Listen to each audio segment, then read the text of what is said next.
Hello everyone and welcome. In this tutorial, which consists of two parts, we are going to create a nice looking helicopter controller alongside with an weapon system. So this video is the first part where we are going to create the helicopter controller itself, and for the next part we will create our weapon system, which includes missiles, miniguns and even homing missiles. So make sure to stay tuned and watch the video until the end. Now without any further ado, let's jump into Unity and create our helicopter controller. So let's start by dropping our model into the scene, and the first thing that we need to do is to make our rotor blades to spin.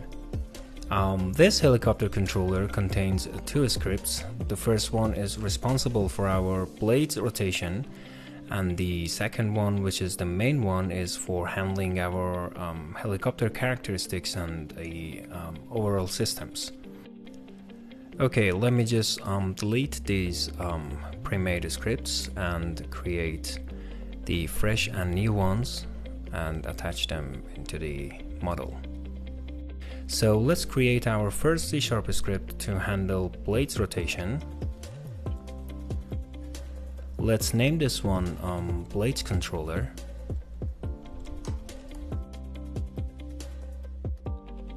I will fast forward the video in a reasonable speed so you can follow me writing the code, and after that I will explain what we did in this script.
Alright, I did nothing fancy in this script. We just created a enum to hold our main three axes, which we will select from for each rotor blade individually, and then in a switch condition we will apply rotation for each axis on its own local rotation using quotidian.euler multiplied by rotation speed in the update method. So if I attach this script to a rotor blade and choose which axis to rotate with a specific speed, and then entering into play mode, you will see that our logic working perfectly.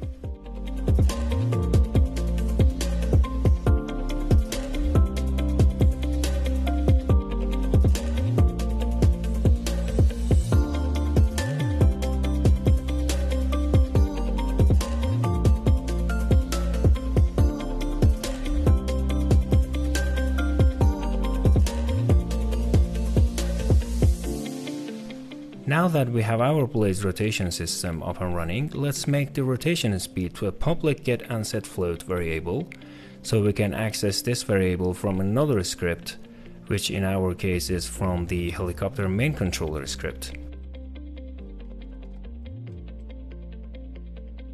Alright, Let's create the main script, which is responsible for the main system controller.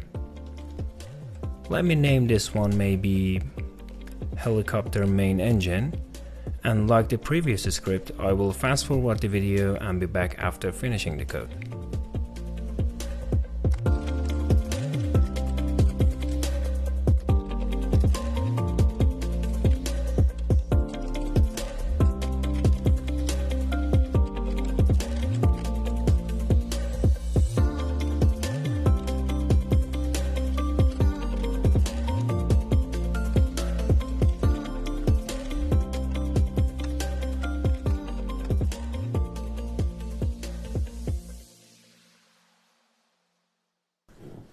Alright, first we need to access to the previous script that we made for controlling the blade speed from engine script. We will do that by getting engine power variable and setting it to the rotor blade script public blade speed variable that we made earlier. Now let's create a dedicated input access for our logic by going into Edit, Project Setting, Input Manager.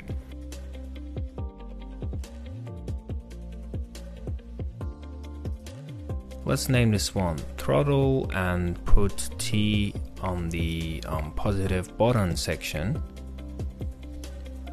After creating our input, let's bind it to the engine power logic. So we will simply telling if input.getAccess throttle greater than 0, then the engine power plus equals our engine lift. Okay, now let's test the engine and see if we can run the blades using T key that we used as our axis. Alright, it's working now. Let's start the main functions for handling helicopter actual characteristics and movements. Just bear in mind that because we will use rigid body, so we have to put almost every movement logic inside the fixed update. And for the sake of simplicity and code readability, I will make multiple functions and call them individually inside fixed update or update method if needed. For example, we will handle our ground checkings and input checkings inside update method, while all of our helicopter characteristics will be handled inside fixed update. The first function we want to implement is to handling the helicopter lifting or hovering after we press the throttle or T key. For this process we need some dependencies. The first one is a rigid body and the second one is a capsule collider to cover our entire helicopter frame. Alright, now let's code it.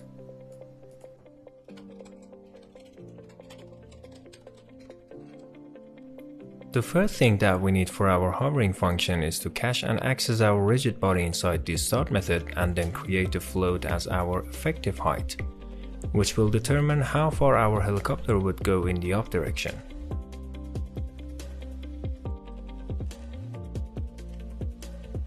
After that, we are creating a float named upForce and then clamping it between 0 and 1 using the rigidbody.position.y divided by effective height. And then we will lerp the upForce from 0 to whatever the engine power is.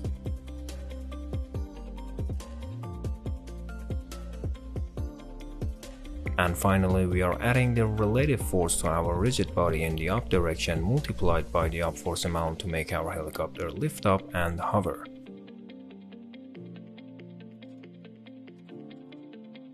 Now our helicopter starts to lift up and hover after we pushing the throttle. Now what about making our helicopter to descend height if, for example, we press C key on keyboard? But before that, let's just organize the code a bit and make it more readable and clean looking. Now let's add it. This is very simple. We are checking for C key and then subtracting the engine lift value. Now for preventing the engine power value for going under 0, we will simply check if engine power is less than 0, then lock the engine power to 0. Okay, now that we made our helicopter to ascend and descend height, let's just add the actual horizontal and vertical movements to it. To do so, we need to declare our variables first, which are a vector2 for handling the movement and then a float as our movement speed.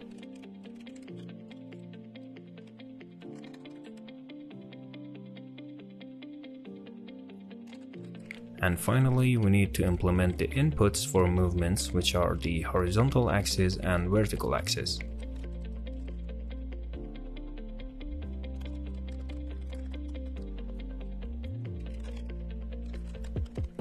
Okay, now for the forward vertical movement part, we're simply checking to see if the vertical axis value is greater than 0, then adding a relative force to our rigid body's forward direction and multiply it by the largest value between 0 and movement.y times by the forward force times by rigid body.mass.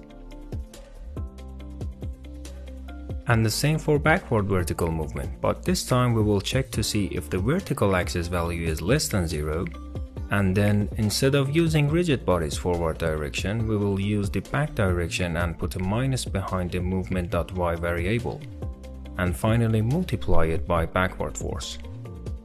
Now let's test and see if our movement logic is working. Okay, the movement is working fine, but we have a problem, and that is no matter if the helicopter is on ground or even switched off, our logic is still working, because we want it to work. So to prevent the movement to start working when the helicopter is turned off or when it's landed, we will simply create a ground check function and tell the system, if the helicopter is on ground, do nothing about the movement logic.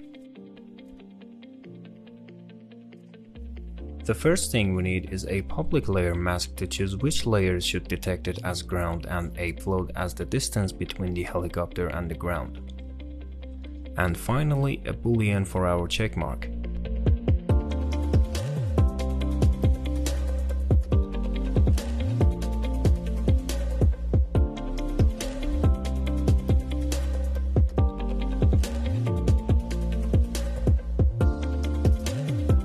Now we're simply casting a ray from the transform center downwards to the ground and finally check to see if the selected layer mask, which is the ground, is detected.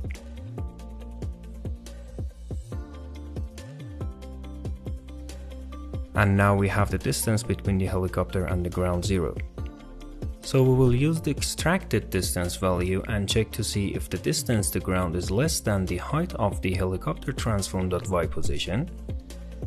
Then is on ground is true, else is on ground is false. Okay, now let's add the ground check function before the movement handling system and tell the system that if helicopter is not on ground, then we have the permission to move our helicopter. From now on, our helicopter never ever will start to move if it's on the ground and not in the hover state. Alright. Now let's continue to the movement part and add turning function to our helicopter. For the turning logic, we will need some variables. One float as turn force and one as a helper for our turn force. Then we simply create another float named turn and equalize it to turn force multiplied by alert value between movement.x, which is our horizontal move.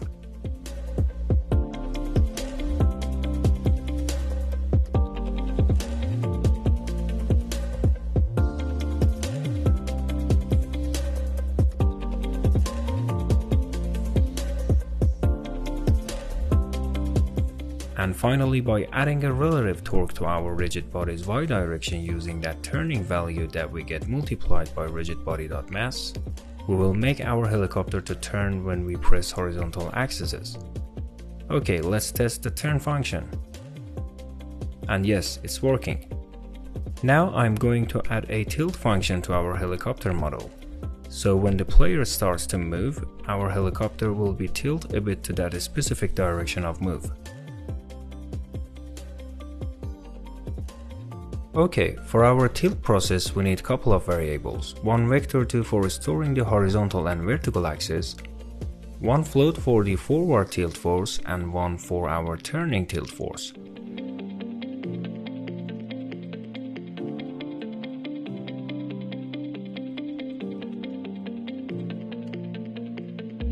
Then we simply equalizing the tilting.y to a lerp value between tilting.y and movement.y times by forward tilt force in time.delta time.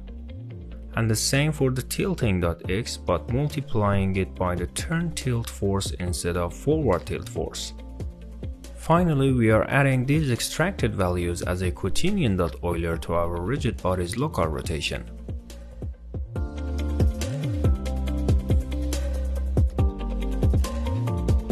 Let's check the tilting system.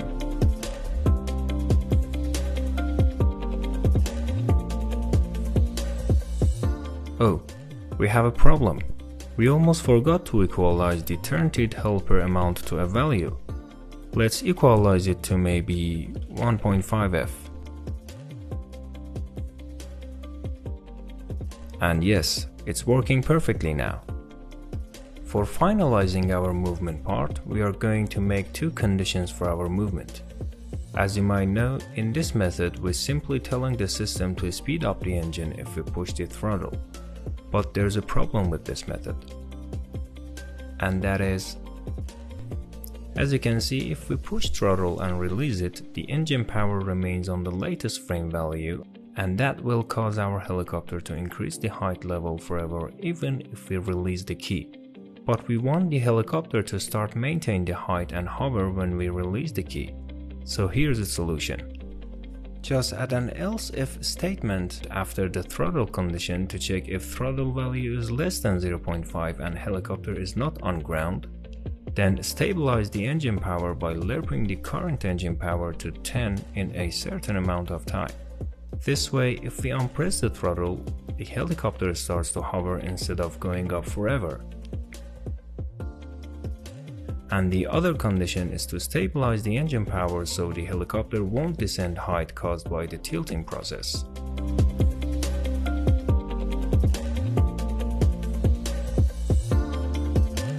By adding a condition that checks for if vertical axis is greater than 0, which means we are moving our helicopter in forward direction, and helicopter is not on ground, then stabilize the engine power again by lerping the engine power between the current engine power and 17.5f. Okay, our helicopter starts to work without any problem. But wait, we want some more polishes to make it look nicer. Okay, the first functionality that I want to add is the ability to turn on and off the engine whenever the helicopter is on ground. To do that, we need an external free plugin named Dotween. Dotween is a fast, fully type-safe and object-oriented animation engine for Unity. I will put the link in the description so you can download it for free on Asset Store and follow me right in the code. After importing Dotween into your project, just add dj.tweening in the header of your model behavior and create a float as our engine start and shutdown speed. Then create 4 functions, 2 for starting the engine and 2 for shutting it down.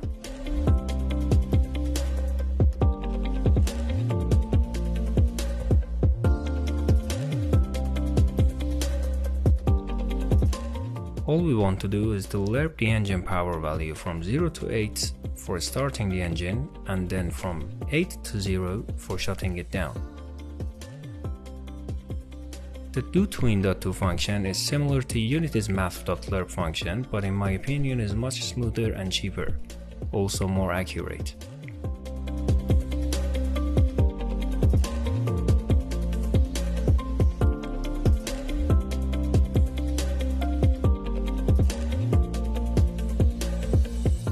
Okay, after creating the dedicated inputs for triggering the start and stop engine functions, we are done.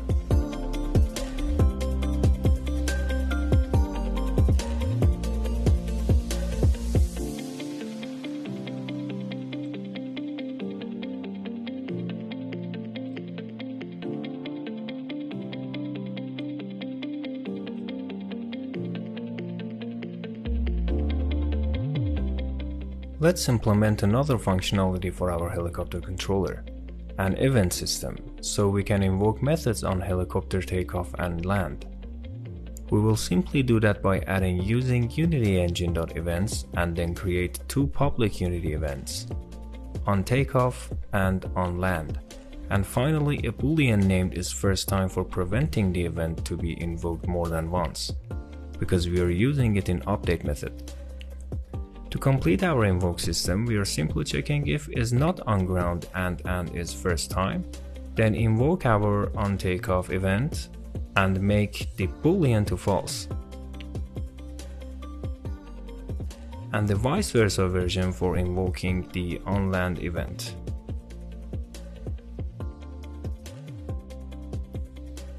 Now for the final polish, let's add a bit of noise to our helicopter to recreate the hover wobbling effect. To do so, again we are going to use an external tool named klak motion, which created by Keijiro Takahashi and is available for free on GitHub. Klak motion is a Perlin noise system which makes your objects wobble nicer. The link is in description so you can download it and follow the instruction. This effect is easy as attaching it to our game object, but we have a problem. We only want the helicopter to wobble only and only when it's on air and not on ground. We can simply turn on and off the script by using our invoke system, but we have this jitter problem, where the helicopter starts to wobble very noticeably. So the solution is to lerp the frequency value from 0 to whatever amount that we need instead of turning on and off the mono behavior. So let's create a script named Brownian Motion Controller.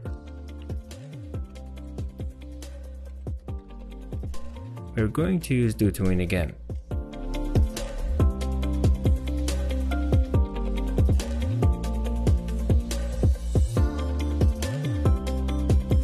To do so, let's access the Brownian motion script from a start method, then create two public methods named start motion and stop motion and change the frequency value of position noise and rotation noise using Dotween lerper function.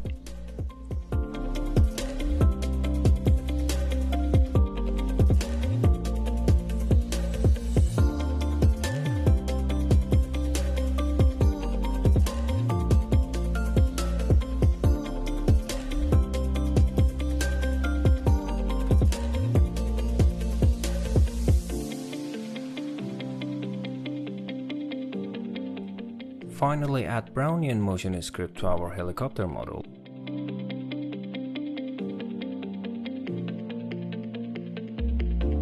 And then add this script to our invoke system and call corresponding functions on takeoff and on land event system. Now we have a nice looking helicopter controller as the first tutorial.